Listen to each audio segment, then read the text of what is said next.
సామెతల గ్రంథం 11వ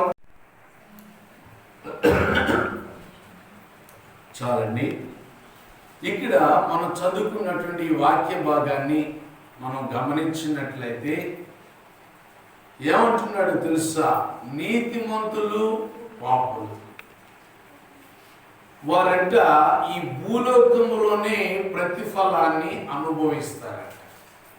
చాలామంది మరి ఏమంటా ఉంటారంటే, నేను నీతిగా బ్రతుకుతున్నాను, నేను నీతిగా జీవిస్తున్నాను, మరి నాకేమీ మేలు లేదు అని చాలామంది అనుకుంటూ ఉంటారు. నీవు నీతిమంతురాలుగా జీవిస్తూ నీకు మేలు కలగలేదు అని అంటే నీవు ఎక్కడో ఆ నీతి మారిన పనులు చేసి ఉండొచ్చు, నీతి మారిన కార్యాలు నువ్వు చేసి ఉండొచ్చు. దేవుని యొక్క వాక్యానికి విరుద్ధంగా ఏది జరగదు. ప్రియమైన దేవుని బిడ్డలారా, దేవుని వాక్యం ఎలాగైతే ఉందో ఈ సృష్టి యావత్తు అలా జరుగుతుంది. కనుక మనం నీతిమంతులుగా ఉండాలని ప్రభు కోరుకుంటున్నారు. మళ్ళా చదువుకున్న వాక్యం, నీతిమంతులు భూమి మీద ప్రతిఫలం పొందుదురు, భక్తిహీనులు భక్తిహీనులు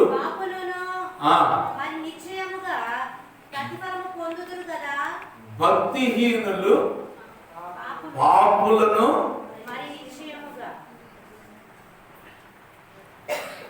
ఇక్కడ మనం జ్ఞాపకం చేసుకోవాలి, దేవుని యొక్క వాక్యాన్ని మనం వింటున్నప్పుడు, మనం చదివేటప్పుడు చాలా స్పష్టంగా ఉండాలి, వినేటప్పుడు కూడా స్పష్టంగా వినాలి.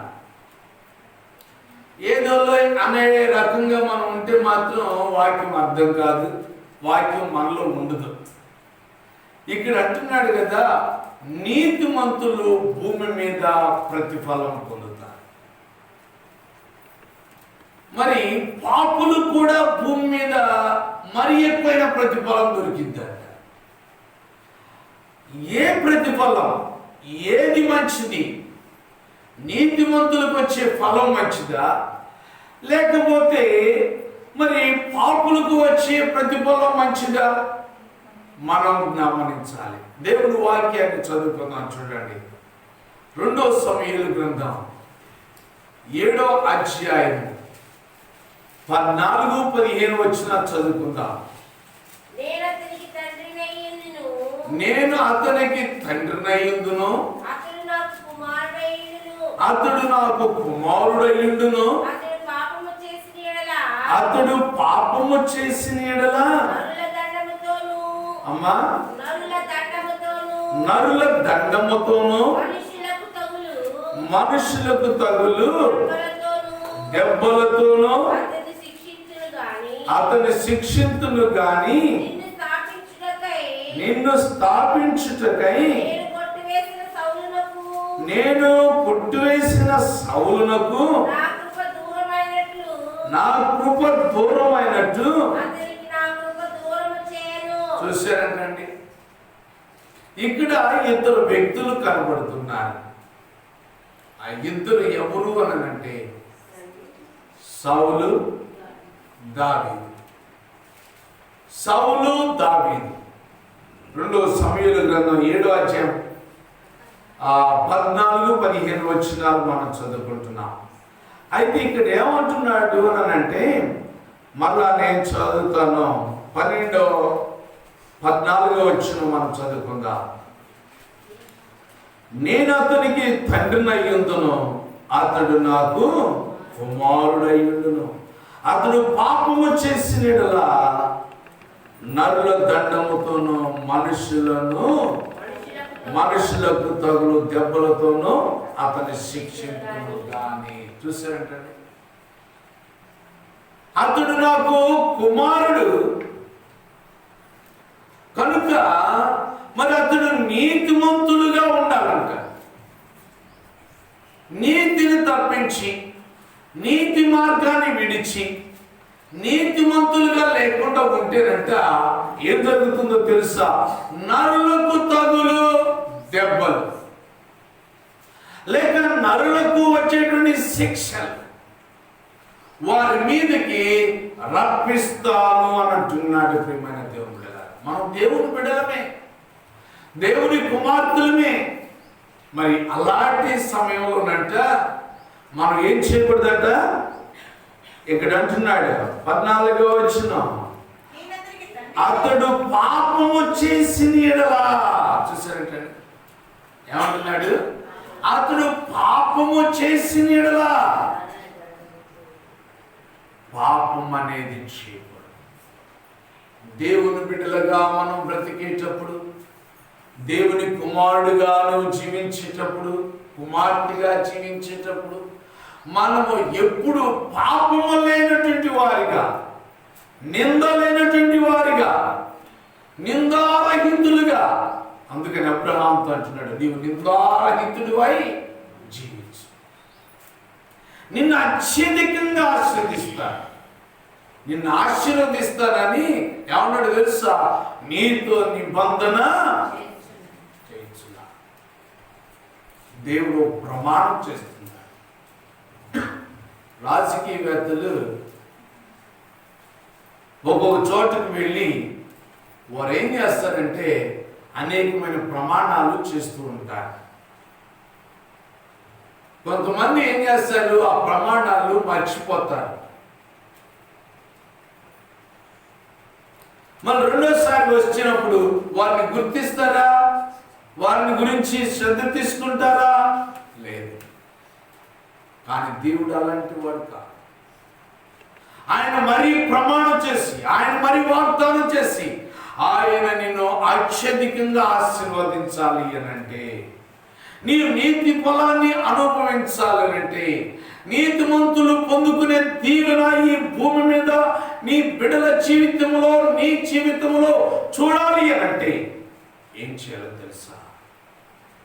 మనమంట నీతిమంతులుగా, పాపము లేనటువంటి వారిగా, పాపము చేయనటువంటి వారిగా మనం ఉండాలని ప్రభు కోరుకుంటున్నాడు. ఏమైందో తెలుసా? నరుల దండము వీళ్ళ మీదకి వచ్చేసిందట. ఎవరి మీదకి ఏంటండి? పాపము చేసినటువంటి వారు. పరిశుద్ధులుగా జీవిస్తూ పాపం చేస్తే వచ్చేసేమనుకోండి, పరిశుద్ధులుగా జీవిస్తూ ప్రార్థన మానేసేమనుకోండి, పరిశుద్ధులుగా జీవిస్తూ అంటే ఏంటో తెలుసా? అలవాటు ప్రకారంగా ప్రార్థన, అలవాటు ప్రకారంగా ప్రభు రాత్రి భోజన సంస్కారం, అలవాటు ప్రకారంగా మనం దేవునికి దగ్గరకు వస్తాం. చూసారా? అది పరిశుద్ధులుగా అంటే. మరి నీవు పాపం అనేది నీలో నివాసం చేస్తే నరుల దండము నీ మీదకి వచ్చేసింది. నరుల అధికారం. చిన్నోళ్ళు నీ మీద అధికారం చేస్తారు, పెద్దోళ్ళు కూడా నీ మీద అధికారం చేస్తారు.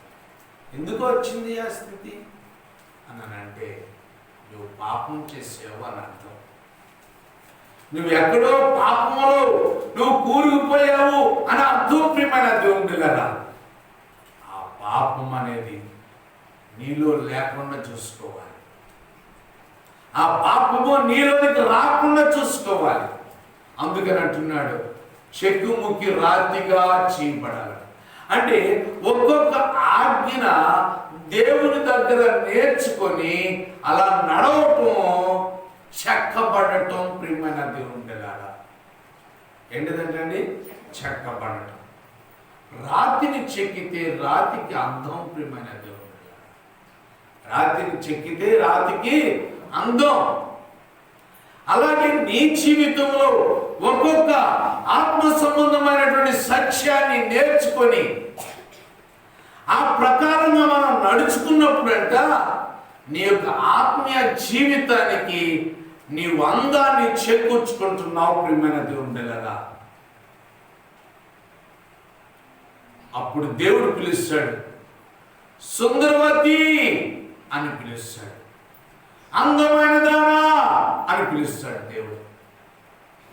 అందం లేని వాళ్ళని ఎవరూ ప్రేమించడం, అందం లేని వాళ్ళని ఎవరూ ప్రేమించడం, దగ్గరికి రానివ్వరు, వాళ్ళు పక్కన కూర్చోవాలన్నా ఇష్టపడరు. కారణం ఏంటి? వారిలో అందం లేదు.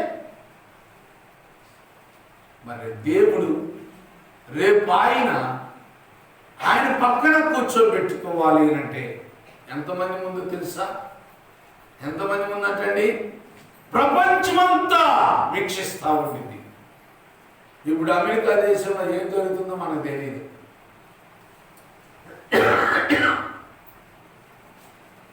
ఇక్కడ ఏం జరుగుతుందో అక్కడ వాళ్ళకి తెలియదు. ఏదో కొన్ని మీడియా ద్వారానే తెలుస్తాయి, కానీ అన్నీ తెలియవు. రేపు పరలోకంలో అట్లా ఉండదు.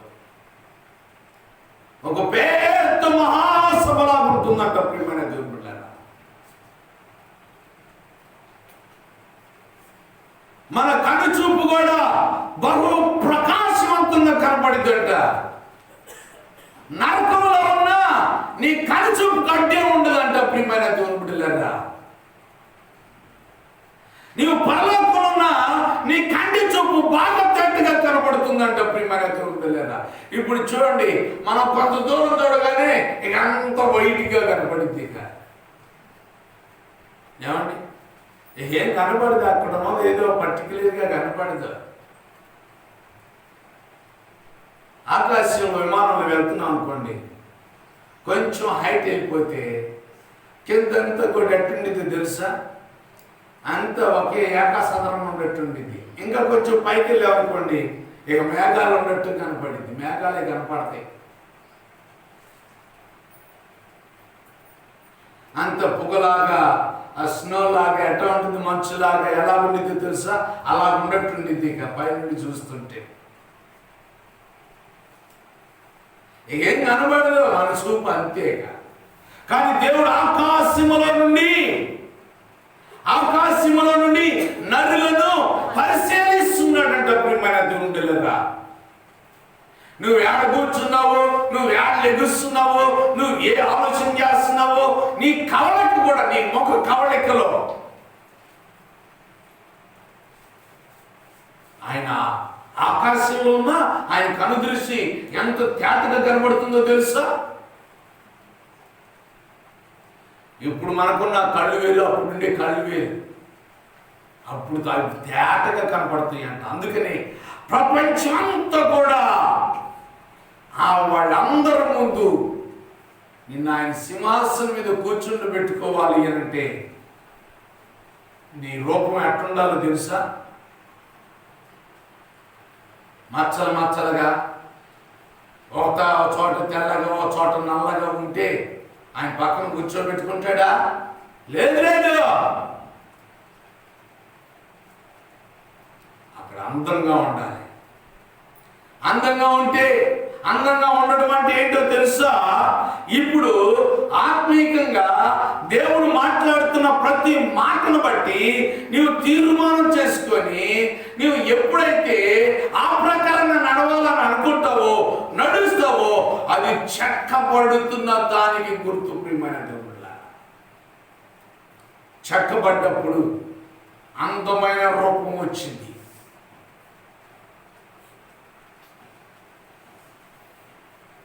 ఇంటికి ఎంత అందం చేసినా ఏమనింది? ఇంకా చేస్తే బాగుంది అనిపించింది. దానికి లిమిట్ లేదు. మన దేహానికి కూడా అంతే. మన స్తోమతను బట్టి హారం వేసుకుంటారు, లేదా మన స్తోమతను బట్టి నక్లీస్ పెట్టుకుంటారు, మన స్తోమతను బట్టి పావుడు బిళ్ళలు పెట్టుకుంటారు, మన స్తోమతను బట్టి. మొన్న ఎవరు చెబుతున్నారు, ఏమన్నా తెలుసా? క్లిప్ కూడా బంగారంతో పెట్టారు. ఏమండి, పెట్టుకుంటారు. ఎవరి స్తోమతను బట్టి వాళ్ళు పెట్టుకుంటారు. ఇదంతా ఎందుకు అనంటే అందం కోసం ప్రియమైన దేవుళ్ళారా. ఇప్పుడు కనబడి అంతలో మాయమైపోయి ఈ యొక్క దేహం కొరకు ఇంత తపన పడుతున్నావే. ఏమండి, ఈ జడకి ఆ నెల్ల జడ బాగోదని ఏం చేస్తున్నారు డబ్బున్న వాళ్ళు? ఏమండి, బంగారం జడ పెడుతున్నారు. ఏ జడ? బంగారం జడ పెడుతున్నారు. నడువు వడ్డాణం, ఏమండి బంగారు బుద్ధి పెడుతున్నారు. ఇదంతా ఎందుకు అని అంటే వారి యొక్క రూపమంతా కూడా అందంగా కనబడాలి. ఎంత ప్రాకులాడుతున్నావు? ఆత్మీయ జీవితం కూడా అలాగే ఉండాలని మనం ఆశ కలిగి ఏం చేయాలో తెలుసా? మన జీవితాలు ఎప్పటికప్పుడే మెరుగుగా చేసుకోవటానికి మనం ప్రయత్నం చేయాలి. నువ్వు పరిశుద్ధుడు అయినా పాపం చేసేవంటే సాతానుడు నీ మీద అధికారం చేస్తాడు. దేవుని వాక్యం చదువుకుందాం చూడండి. 2 సమూయేలు గ్రంథమే 12వ అధ్యాయం 9వ వచనం నుండి చదువుకుందాం. నీవు యెహోవా మాటలను తృణీకరించి ఆయన దృష్టికి చెడుతనము చేసితివేమి? ఉరియాను కత్తి చేత చంపించి అతని భార్యను నీకు భార్య అగునట్లుగా నీవు పట్టుకొని ఉన్నావు. ఉరియా భార్యని మరి ఏం చేశాడు? తన భార్య, కానీ ఏం చేశాడు? ఈయన తనకు భార్యగా తెచ్చుకున్నాడంట. ఈయన ఇష్టమేనా? ఒకరికి భార్యగా ఉన్నప్పుడు మరొకరిని అలా చేసుకోవటం అది తప్పు కాదా? అది దేవుని దృష్టికి తప్పు కాదనుకుంటున్నావా? నీవు అలాంటి ఆలోచనలు చేసేటప్పుడు అవి తప్పు కాదనుకుంటున్నావా? ప్రియమైన దేవుని పిల్లరా, అందుకంటున్నాడు, నీవు పరిశుద్ధుడు అయినా నువ్వు పాపం చేసేవంటే దేవుని కోపం నీ మీదకు వచ్చింది. దేవుడు క్షమించుడు. అందుకని అంటున్నాడు కదా, కొంచెం కింద చదువుకుందా. అమ్మోనీయుల చేత నీవు అతని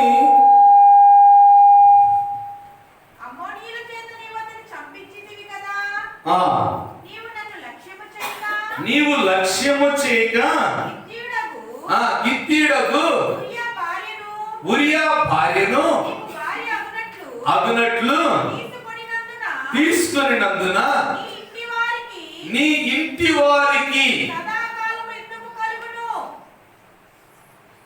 ఏం చేస్తుంది తెలుసా? సదాకాలం అంటే ఎల్లకాలం, ఎప్పుడు కూడా ఏంటండి? యుద్ధం, గొడవలు, బయటతో కాదు. ఇంకా కిందకు పోతే అక్కడ ఉంది, నా మాట ఆలకించుము.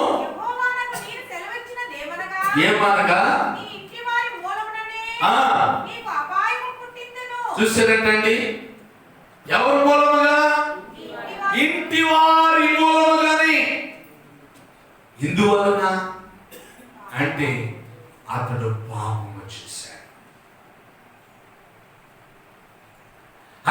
పాపము చేశాడు. దేని విషయంలోనైనా సరే మనిషికి తృప్తి అనేది ఉండాలి. ప్రియమైన దేవుని బిడ్డలారా, ఏముండాలంటండి? తృప్తి అనేది ఉండాలి.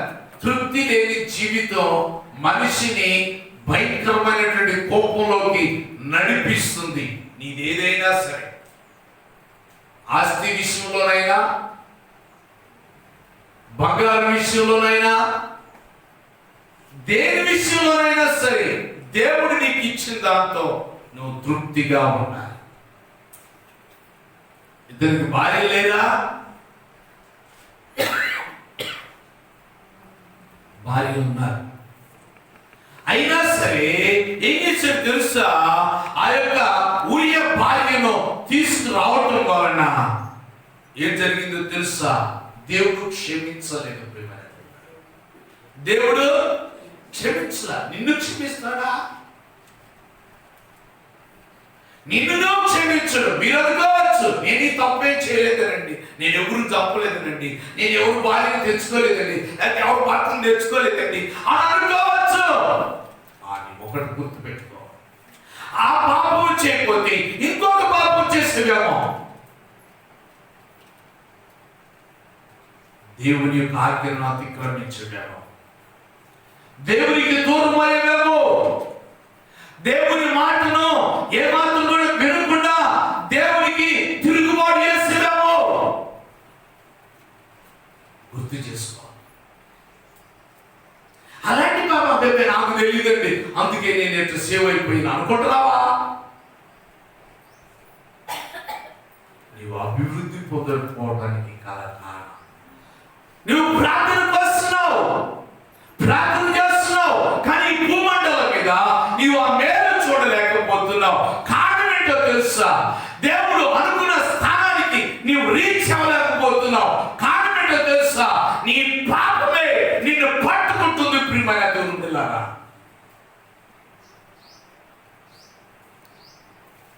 ఆ పాపము నీళ్ళు లేకుండా చేసుకో. ఆ పాపం లేకుండా ఉన్నప్పుడే నువ్వు బాగుపడుతా. ఈయన ఏం చేశాడు తెలుసా? ఎవరు? దావీదు. ఏం చేశాడు అని అంటే, ఈ పాపం చేసేదని తనకు తెలిసిన తర్వాత చాలా పశ్చాత్తాపడ్డాడంట.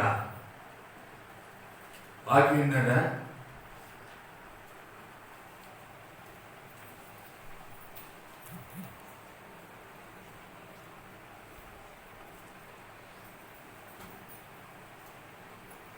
చాలా పశ్చాత్తాపడ్డాడంట.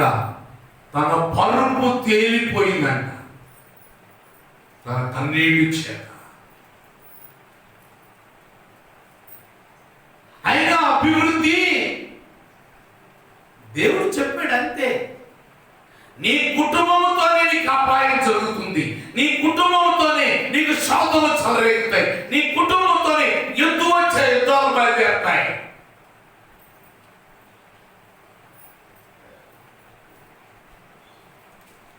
నువ్వు రహస్యంగా పాపం చేసావు, కానీ నీ భార్యలకి ఎదుటి వారి పట్టబదలే నువ్వు చూస్తుండగా అక్కడ పాపం చేస్తారని ఆ అధ్యాయంలోనే ఉంది. ప్రియమైన దేవుని బిడ్డలారా,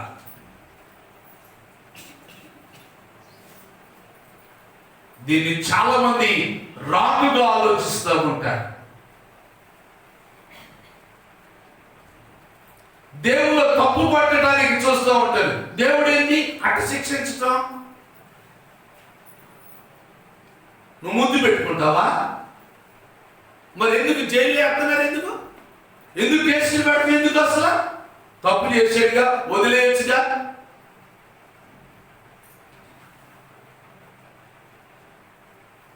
దేవుడు తప్పు చేసిన వ్యక్తిని దేవుడు క్షమించడం. ఆయన ఒప్పుకున్నాడు, ఆయన ప్రాధాన్యపడ్డాడు, అయినా సరే శ్రమలు తప్పలేదు. ప్రియమైన దేవులారా, కానీ ఆయన ప్రాణాన్ని కాపాడు. కానీ ఏం జరిగిందో తెలుసా? అక్కడ రాయబడింది, ఇంకా కింద మనకు వెళ్తే ఏమన్నా తెలుసా? ఇదిగో నీవు ఒప్పుకోవటం వలన, నీవు క్షమాపణ కోరటం వలన ఏం జరిగిందో తెలుసా? నీవు చంపబడకుండా కాపాడబడితివి అని అంటే, పాపము చేసినని నాతానుతో అనగా, చూసారా ఇక్కడ ఏమన్నాడు తెలుసా? కొంతమంది అమ్మా ఈ తప్పు చేసేవమ్మా, నువ్వు ఆజ్ఞ మీరవమ్మా, నువ్వు నిద్రపోతున్నావమ్మా, నువ్వు దర్శన భాగం తీయట్లేదమ్మా, అదే నేను చేస్తున్నా. కానీ రాజు ఏమన్నాడు తెలుసా? నువ్వు తప్పు చేసేవన్నా, కానీ ఏమన్నాడు తెలుసా? నిజంగా నేను తప్పు చేసి తినయ్యా. ఒప్పుకున్నాడా? ఒప్పుకోలేదా? మరి మనం కూడా మనలో కూడా ఏముండాలి? రెట్టించడం మానే. తప్పును తప్పుగా దిద్దుబాటు చేసుకున్న వారు కొంతమటి సేవ్ అవుతారు, బ్రతుకుతారు వారు. చదవమ్మా.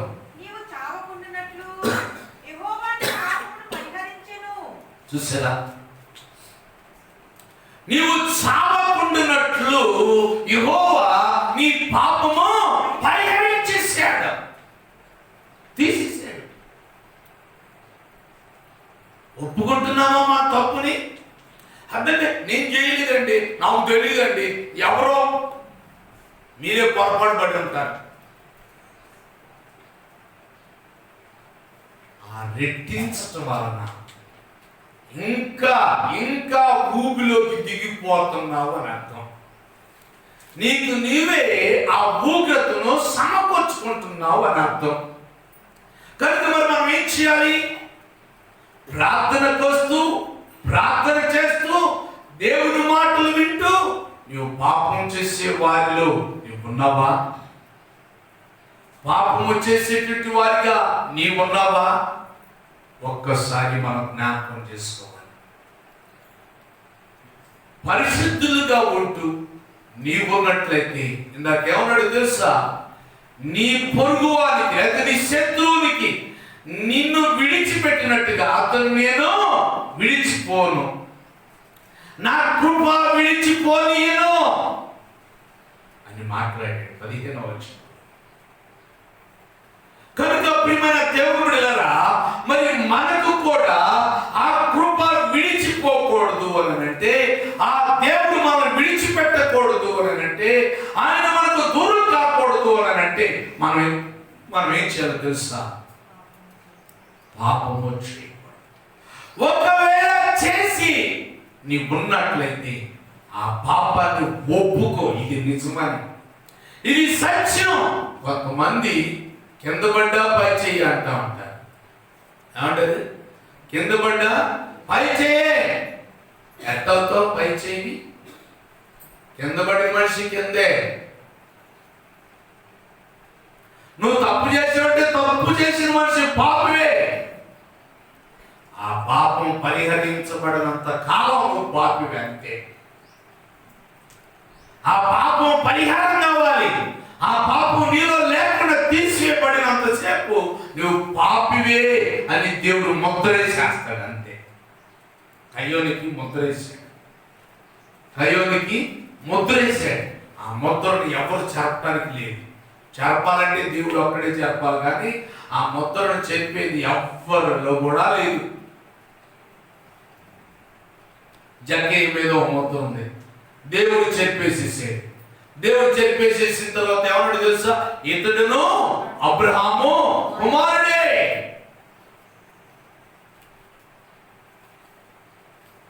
నీతిమంతుడిగా మార్చబడ్డాడు, నీతి కలిగిన జీవితంలో చేర్చబడ్డాడు. పాపి అనే పేరును కొట్టేశాడు. మరి నీ జీవితంలో కూడా ఆ పేరు కొట్టివేయబడాలంటే ఏం చేయాలో తెలుసా? పాపం చేయకుండా, మరియు ఒకవేళ పాపం చేస్తే దానిని నిజమని ఒప్పుకోవాలి, పశ్చాత్తాపడాలి, కన్నీరు కాల్చాలి. ప్రియమైన దేవుని పిల్లలారా, అలాంటి స్థితిలో నీవు ఉంటున్నావా? లేకపోతే నీకు నీవే ఆ యొక్క ఉగ్రతను సమకూర్చుకుంటున్నావా? దేవుని సత్యాన్ని, దేవుని మాట ఎప్పుడు కూడా అది నెరవేరింది. ఆయన రాకడికి గుర్తులు చెప్పాడు. ఆయన రాకడికి గుర్తులు చెప్పాడు. ఆ గుర్తులు చాలా మంది ఇప్పుడు జరుగుతుంది అని అంటున్నారు. కరోనా రావడం, కరోనా కంటే భయంకరమైనటువంటి వ్యాధి రావడం, ఇదంతా కూడా ఏంటిదంటే ఆయన రాకడ గుర్తులు. ప్రపంచం మీద యుద్ధాలు ప్రకటించుకోవటం, దేశం మీదకి దేశం, భూకంపాలు, ఇవన్నీ ఏంటవి? ఇవన్నీ ఏంటవి అంటే ఆయన రాకడ గుర్తులు. ఆ గుర్తులు జరుగుతూ ఉన్నాయి కనుక మరి మనం ఏం చేయాలో తెలుసా? ఇది సత్యమని మనం నమ్మాలి. మనం తప్పు చేసినా మన మీదకి ఉగ్రత వచ్చేది సత్యం, అది కన్ఫర్మ్. ఏమండి, అది మాత్రం వాస్తవం తెలుసుకోవాలి. ప్రియమైన దేవుని బిడ్డలారా, అలా తెలుసుకుంది ఎవరో తెలుసా? రహాబ్ అనే వేశ్య.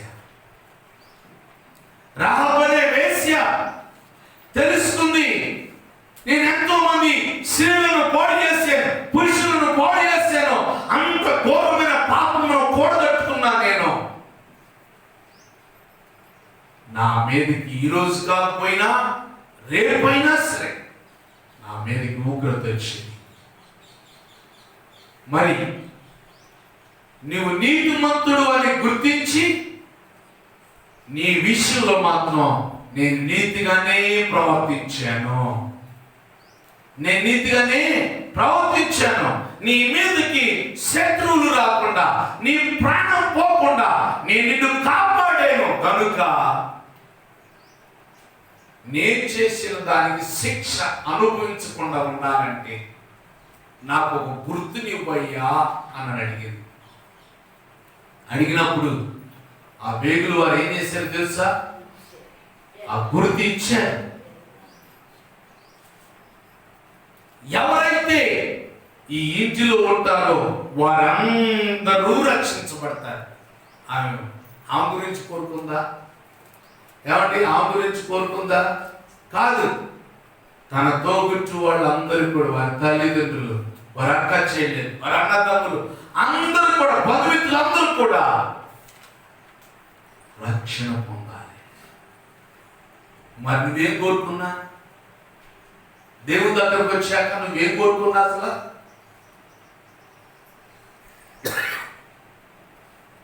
నీ భర్త రక్షణ గురించి ఎప్పుడైనా కోరుకున్నావా? నీ బిడ్డల రక్షణ కొరకు ఎప్పుడైనా కోరుకున్నావా? నీ స్నేహితుల రక్షణ కొరకు ఎప్పుడైనా కోరుకున్నావా? ప్రియమైన దేవుని బిడ్డలారా, మనం చాలా జాగ్రత్తగా ఆలోచన చేయాలి. ఎందుకు అనంటే దేవుడు మనతో మాట్లాడుతున్నాడు. నీతిమంతులుగా ఉంటూ పాపం చేస్తే దానికి శిక్ష వస్తుంది. దావీదు నీతిమంతుడిగా జీవిస్తూ పాపం చేశాడు. పాపము చేయటం వలన అతడు ఒప్పుకున్నాడు, పశ్చాత్తాపడ్డాడు. ఇది నిజమని ఒప్పుకున్నాడు. నేను చేసింది వాస్తవమే. సింహాసనం మీద ఒప్పుకున్నాడు. ఎక్కడున్నట్టండి?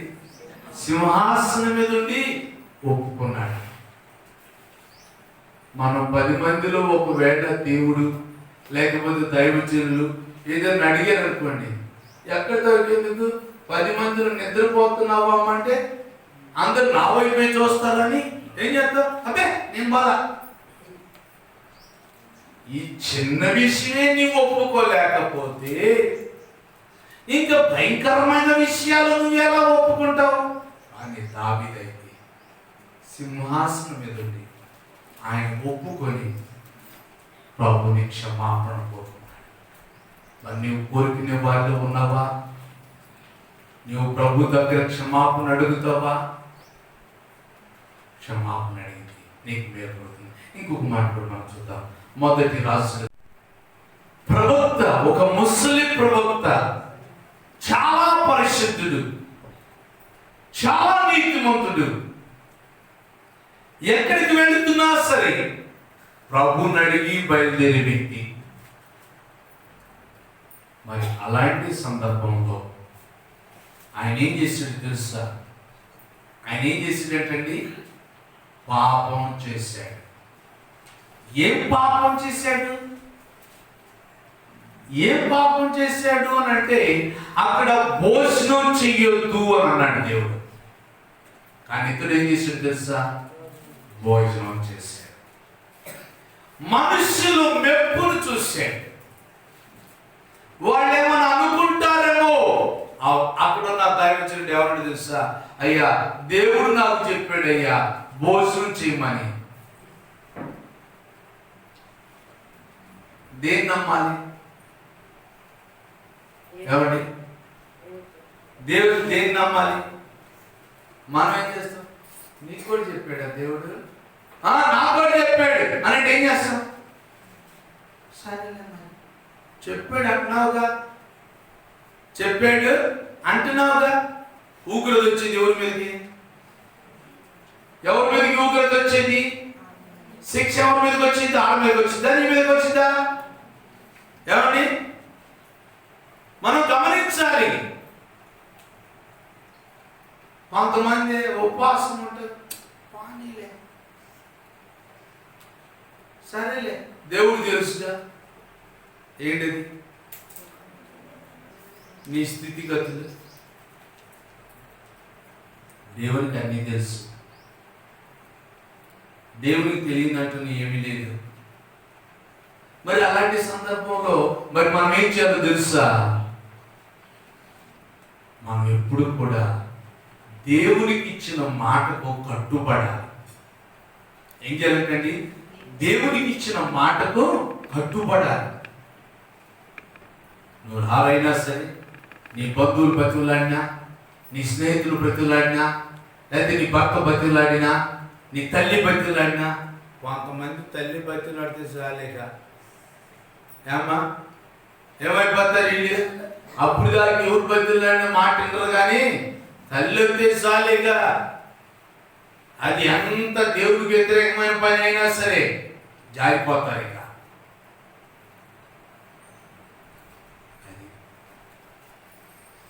ఇక్కడ విన్నాడు, ఈయన కూడా దైవజనుడే కదా అనుకున్నాడు ఈ ప్రవక్త.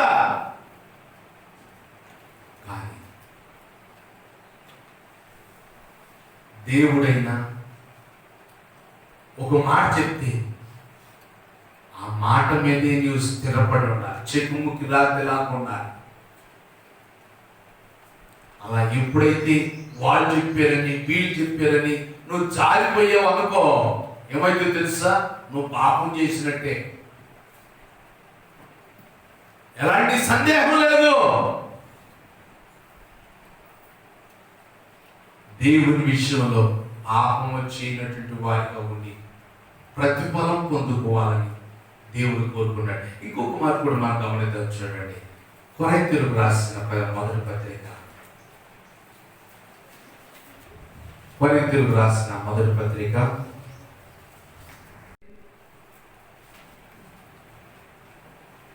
బల్లరద్దని తీసుకునేటప్పుడే చాలా మంది ఇది ద్రాక్ష రసం లేకుంటా ఉంటారు,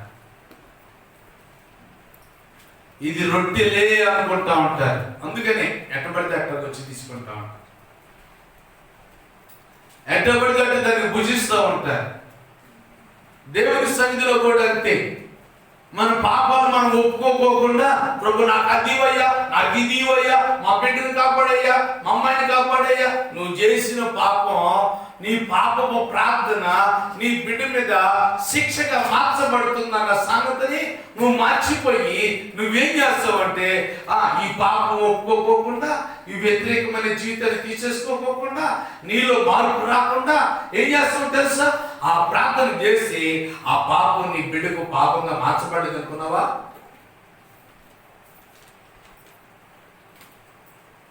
దేవుడు ఏమన్నా తెలుసా? నీ ప్రార్థనే పాపం అవునుగా. కానీ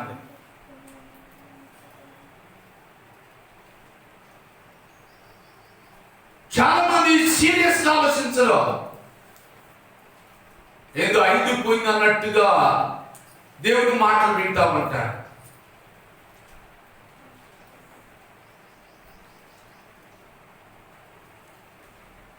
ఒకసారి ఇలాగే ఒక కంపెనీలో డ్రింక్స్ సీసాలు వస్తా ఉన్నాయి. ఒక వ్యక్తి అక్కడ కూర్చుని ఉన్నాడు. అతని ముందు ఒక పెద్ద భూతత్వం ఉంది. ఆ భూతత్వంలో కూడా ఇతను చూస్తున్నాడు. ఇతను చూస్తూ ఏం జరిగిందో తెలుసా? ఒక సీసాలో ఒక చిన్న నలక ఈయనకి పెద్దదిగా కనపడుతుంది. పెద్దదిగా కనపడ్డప్పుడు దీన్ని ఏం చేస్తారు తెలుసా? అది తీసి పక్కన పెట్టేస్తారు. మిషన్లో అన్ని ఎక్కువ వచ్చినా సరే తీసి పక్కన పెట్టారు. ఆ నలక వస్తే కంపెనీకి బ్యాడ్ వచ్చేస్తుంది, చెడ్డ పేరు వచ్చేస్తుంది. అలాగే నీలో కూడా పాపం ఉంచుకొని దేవుని ముందు నిలబడ్డావు అని అంటే నిన్ను తీసి పక్కన పెడతాడు. ఏం చేస్తాడు? నిన్ను తీసి పక్కన పెడతాడు. రేపు జరిగేది పక్కన పెట్టే రోజు రాకముందు దావీదు ఎలా ఒప్పుకున్నాడో, మనం కూడా ఒప్పుకునే వారిగా విడిచిపెట్టి మళ్ళీ అదే తప్పు చేయగా, అదే తప్పు చేయటం కాదు, తప్పు చేయని వారిగా మనం ఉండాలి. తప్పు చేసేవారిగా కాకుండా తప్పు చేయని వారిగా మనం ఉండాలని ప్రభు కోరుకుంటున్నాడు. ప్రియమైన దేవుడు, ఆ తప్పు నీలో కనుక ఉందంటే, ఒకవేళ ఈ లోకం విడిచిపెట్టేవంటే అక్కడే కొంద నీకు వ్యవహారం ఏంటో తెలుసా? నిన్ను తీసుకెళ్ళి నిత్య నరకాగ్నిలో పడేస్తాడు. ఈ లోకంలోనే తప్పు ఉంటే దేవుడు శిక్షణ మీద పంపిస్తున్నాడా లేదా? ఏమండి, శిక్ష వస్తుందా లేదా? శిక్ష వస్తుంది. వచ్చేటప్పుడు మనం ఏం చేయాలి? దీంతోనే ఈ లోకాన్ని విడిస్తే అక్కడ నరకంలోకి వెళ్ళవా? ఆయన ముందు మచ్చలు ఉన్న వాళ్ళు ఉండరు. మనం చేసిన పాపాలంట తెల్లని వస్త్రాల మీద మచ్చల్లాగా కనపడుతాయి అంట. ఆ మచ్చలు కలిగినటువంటి వాళ్ళని తీసుకెళ్లి డస్ట్బిన్ లో పడేస్తారు. ఆ డస్ట్బిన్ అగ్ని, పాతాళ లోకం. ఏంటిదండి? పాతాళ లోకం. ఇంకా దానికి అయ్యో అయ్యో అయ్యో అయ్యో అన్నా ఉపయోగం లేదు.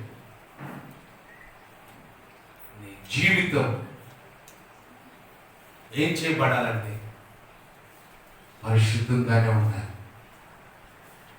ఈ లోకాన్ని విడిచేదాకా ఇక్కడ అంటున్నాడు కదా, చాలా మంది బలహీనలను, చాలా మంది రోగులై ఉన్నారు. ఏం చేస్తున్నారంట? నిద్రించుతున్నారు. నువ్వు ఎలా తీసుకుంటున్నావు? ప్రభు రాత్రి భోజన సంస్కారం, ప్రభు సన్నిధిలో ఎలా మొరపెడుతున్నావు? జ్ఞాపకం చేసుకో. అందుకని అంటాడు, నిన్ను నీవు విమర్శించుకోవాలి. తీర్పు పొందకపోదు. విమర్శించుకోకుండా ఏం లేదు. అందుకని చాలా మంది ఒక చేతిని పట్టుకుంటారు, ఇంకో చేత్తో ఏంది చేస్తున్నా అని ఆ చేతితో కొడతా ఉంటారు, లేకపోతే ఇంకేదో చేస్తా ఉంటారు. ఏంది ఈ ప్రార్థన, లేకపోతే ఈ ప్రభురాత్రి భోజన సంస్కారం ఏంటది?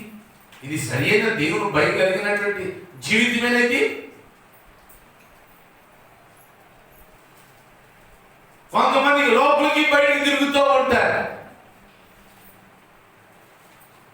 భయం లేదు బ్రతుకిది. దేవుడు ఏమాత్రం క్షమించు. తప్పు తప్పే. అది చిన్నదైనా తప్పే, పెద్దదైనా తప్పే. ఇది కూడా తప్పేనా? అవును. ఆయన దృష్టి, ఆయన తీర్పు, ఆయన జడ్జి, ఇంకెవరు కాదు. ఆయన మనసుకు ఏలాగా జడ్జి చేస్తే అలా జరిగిపోవాల్సిందే. దానికి ఎవరు కాదనలేరు. దేవుడైన యెహోవా ఎవరు తెలుసా? ఎవరైతే ఆయన యందు విశ్వాసం ఉంచుతారో, ఎవరు ఏంటంట? యేసు ప్రభు అని దేవుడని ఒప్పుకుంటారో, ఆయనే రక్షకుడని ఒప్పుకుంటారో, వారినే పరలోక రాజ్యానికి. ఎందుకంటే ఆయనకే ఇచ్చేది అలాంటి ప్రాధాన్యత. అంటే ఆయన అంత శ్రమ అనుభవించాడు, అంత కష్టాన్ని, అంత బాధను భరించే. మరి మనం ఆయన ద్వారా తప్ప మరి ఏ నామము ద్వారా కూడా పరలోకం ప్రవేశలేదు. కనుక మనం చాలా జాగ్రత్తగా ఆలోచన చేయాలి. ఎట్లా పడితేట్లుగా చిన్నపిల్లలైనా పెద్దోళ్ళైనా ప్రార్థనలో ఉన్నప్పుడు, ప్రభు రాత్రి భోజన సంస్కారాన్ని ఆచరించేటప్పుడు భయము భక్తితో నోరు తెరిచి ఒప్పుకోవాలి. మాకు మంది నోరు పూసుకుంటారు, నోరు కేవలం ఆయన శరీరం మీద దగ్గరకు వస్తున్నా తగిన పశ్చాత్తాపం రాకుండా ఒక్కొక్కళ్ళు ఏం చేస్తారు తెలుసా?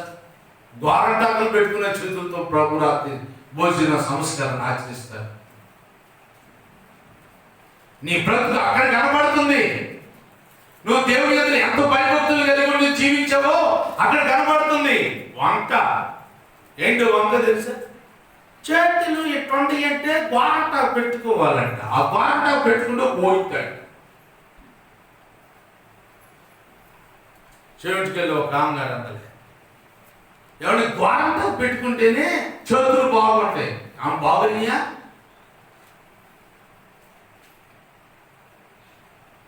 ఎందుకమ్మా చుట్ట తాగుతున్నా అంటే నాకు నిమ్ము ఉందండి, తాగితే పోయిద్దటండి. పోయిందా? ఏంది పోయేది? వంక వంక వంక. ప్రభు శరీరం కోసం అది తగ్గకపోయినా సరే నువ్వు చేతులు పరిశుద్ధంగా ఉంచుకో.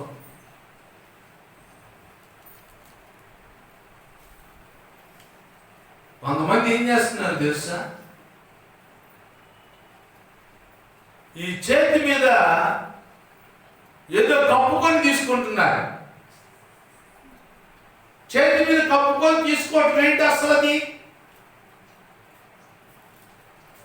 ఆ చేతితో పాపం చేసేవాడిని నీకు అర్థమైంది. అర్థమైనప్పుడు ఏం చేయాలి? ఒప్పుకొని విడిచిపెట్టి అప్పుడు పూజించు. అప్పుడు ఆ బలలో చెయ్యి వేయాలంట. క్లాత్ కాదు వేసేది.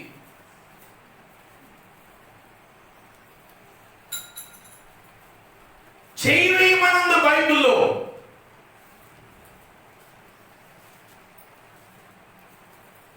దేవుడు చెయ్యొద్దన్న పని చేసి ఇది కప్పుకున్నంత మాత్రాన పాపం పోయిందా? ఇందాక దావీదు ఆయన ఒప్పుకున్న తర్వాతనే దేవుడు అతని పాపమును పరిహరించేసాడంట. నీ ఒప్పుకోకుండా విడిచిపెట్టకుండా దావీదు ఆ పాపం ఒప్పుకున్నాడు. మళ్ళీ చేసాడా? మళ్ళీ చేయలా. ఇంకా మళ్ళీ చేయలే. మనం కూడా అట్లా ఉండాలి.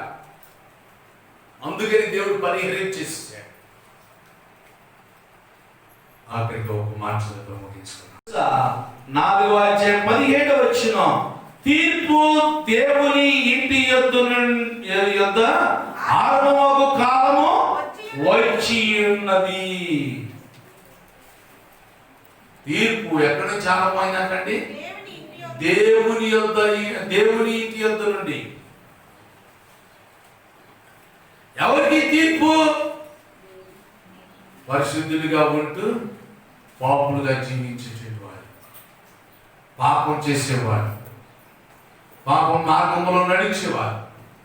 ఆజ్ఞ అతిక్రమమే పాపం, పాపములకు జీతం మరణం. ఏమంటున్నాడు తెలుసా?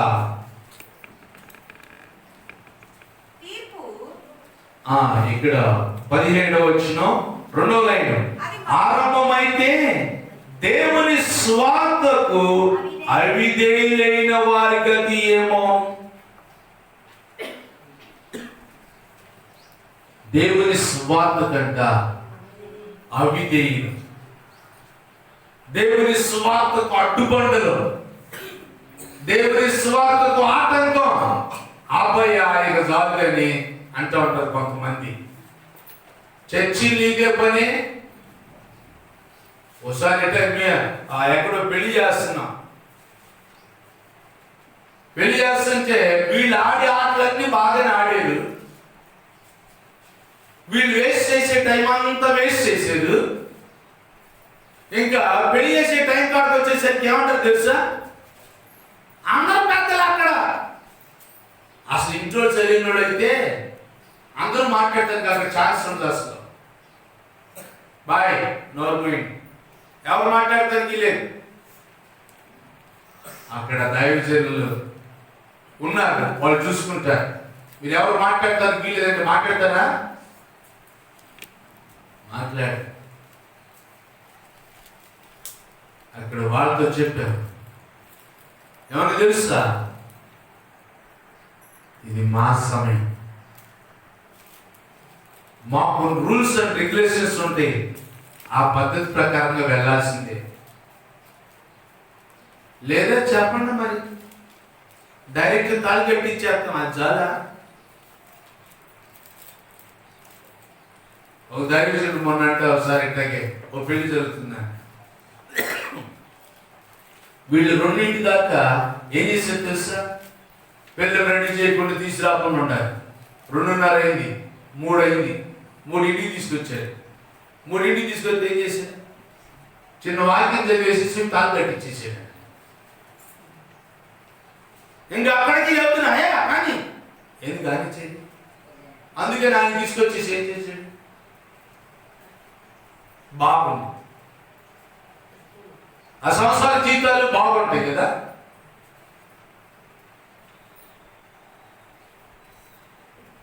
ఎక్కడ పెళ్లి పెట్టేటప్పుడు నీకెందుకయ్యా మేము తీసుకొస్తాం. ఏంటి నువ్వు తీసుకొచ్చేది? ఇక్కడ మాట్లాడటంతో ప్రియమైన దేవుని బిడ్డలారా జ్ఞాపకం చేసుకోవాలి. కొంతమంది స్వార్థ పట్టు ఉంటారు. ఏం చేస్తారు? ప్రార్థనకు వచ్చేవాళ్ళు రానీరు, ప్రార్థనకు ఆపుతారు, ప్రార్థన కట్టుబడులుగా ఉంటారు. వాళ్ళ గట్టేంటిగా వాళ్ళ గట్టి ఇంకా భయంకరంగా ఉంటుంది. దాన్ని పోల్చుకోలేదు. అందుకని ప్రార్థన చేసే వాళ్ళని చేసుకునేవాళ్ళు, వాక్యం వినేవారిని వినేయాలి, దేవుని సువార్త ప్రకటించే వారిని ప్రకటించేయాలి. దేవుని సువార్తను అడ్డుకునే వాళ్ళు ఎవరు లేరు. మనుషుల్ని ఇబ్బంది పెట్టవచ్చామో కానీ దేవునికి అడ్డుగా నిలబడగలిగినటువంటి మగవాళ్ళు ఎవ్వరూ లేరు. ఆయన కింద నోటు ఊపిరి చేత ఫు అంటే చాలు రాజ్యాలు పోతాయి, మనుషులు కూడా పెట్టలేగిపోయినట్టు ఎగిరిపోతారు. జ్ఞాపకం చేసుకొని దేవుని విషయాలు మనం గుర్తించాలి. దేవుని సువార్తకు భంగం కలగకుండా. ఒక్కోసారి ఏం వల్ల నేను ప్రార్థనకు రాలేకపోతున్నా అంటారు కొంతమంది. ఏమంటారు? ఇదిగో పేద వల్లనే నేను ప్రార్థనకు రాలేకపోతున్నా, యేసయ్యను నా సొంత రక్షకుడిగా అంగీకరించలేకపోతున్నా. నువ్వెందుకున్నా అడ్డుపడగా? జ్ఞాపకం చేసుకో. అలాగ అడ్డుపడగా ఉండొద్దు. అడ్డుపడని తీసేసుకొని సరిదిద్దుకొని నీవు పరిశుద్ధురాలుగానే జీవించు. పాపాత్మురాలు అయితే వారి శిక్ష, వారి గడ్డి ఇంకా వారదగినటువంటిది కాదు, తట్టుకోలేంది.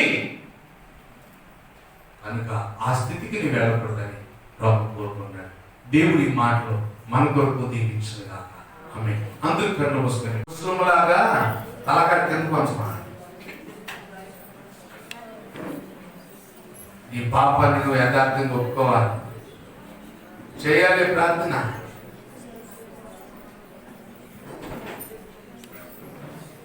అందరూ ప్రార్థన చేసుకున్నాం. ఎవరికి వారి ప్రార్థన చేసుకుందాం. ఆయన శరీరం నీ యొద్దకు తేపడుతుంది, ఆయన రక్తం నీ యొద్దకు తేపడుతుంది. కనుక జ్ఞాపకం చేసుకో. ప్రభు గొప్పవాడు.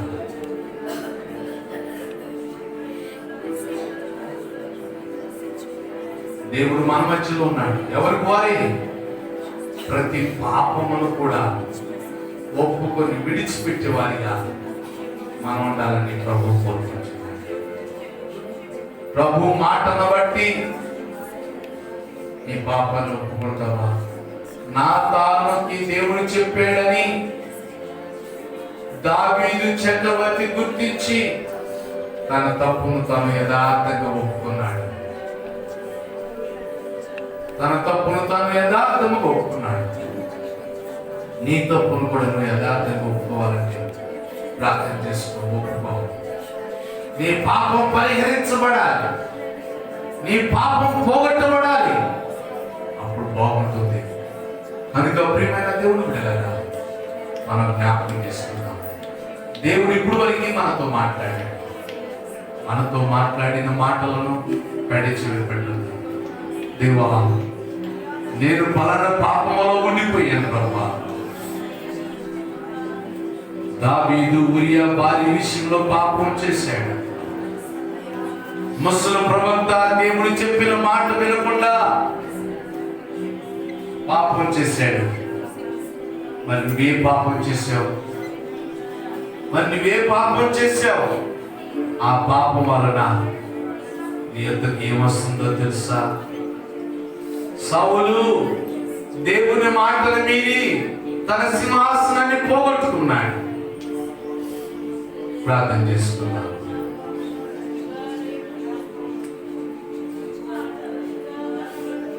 మహాపరిశుద్ధిగా దయగలిగిన ప్రభువా, పరిశుద్ధాత్మ దేవా, మీకు వందనాలు.